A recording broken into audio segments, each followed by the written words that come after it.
European leaders are gathering in Brussels today for a summit focused on Ukraine. But events in Russia over the weekend are likely to dominate the closed-door conversations as the head of NATO joined the EU leaders to discuss the attempted Wagner mutiny and its fallout.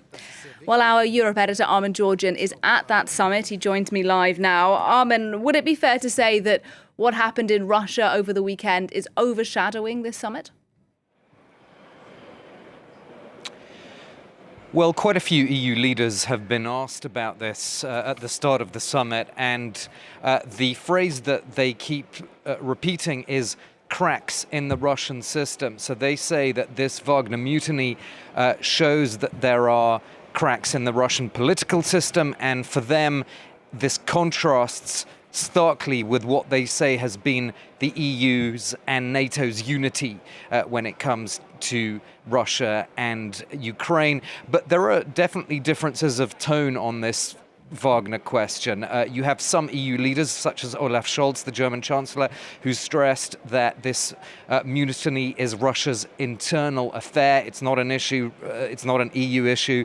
But then I was also listening to the president of Lithuania a little bit earlier, and he said that he was extremely concerned by the arrival of Wagner in Belarus, because Lithuania has a border with Belarus. Gitanas Nausėda, that president of Lithuania, further calling Wagner operatives serial killers. And he said, and I quote, "Nobody knows when they could be turned against us," end of quote. I assume he meant Lithuania. So clearly that shows you that there are EU leaders that are perhaps more concerned by what all of this means for them, those that actually have borders with Belarus or are close to Belarus, and a different tone from them than from EU leaders that are farther away.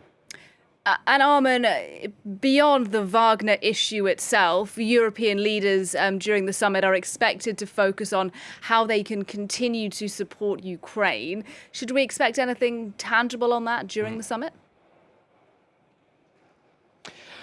Well, supporting Ukraine means the EU and NATO working closer together. That's certainly the optics of the opening of this summit. As you said, Jens Stoltenberg, the NATO chief, joined President Charles Michel, the head of the EU Council, at this Brussels summit. They're looking at what more they can do together to support Ukraine. There's a report being published today by the European Union about more cooperation between NATO and the EU on supporting Ukraine's critical infrastructure, particularly its energy infrastructure, but also its transport networks.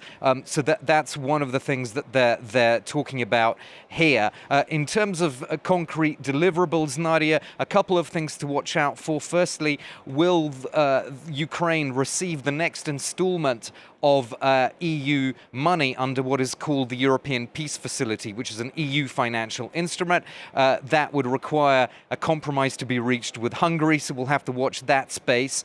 The other issue really relates to whether frozen Russian assets can or will be used for the reconstruction of Ukraine. I was listening to the Prime Minister of Belgium talking about this a bit earlier, and he seems keen to move ahead on this issue, but it's still an unresolved issue, because it's one thing to tax the proceeds of frozen Russian assets.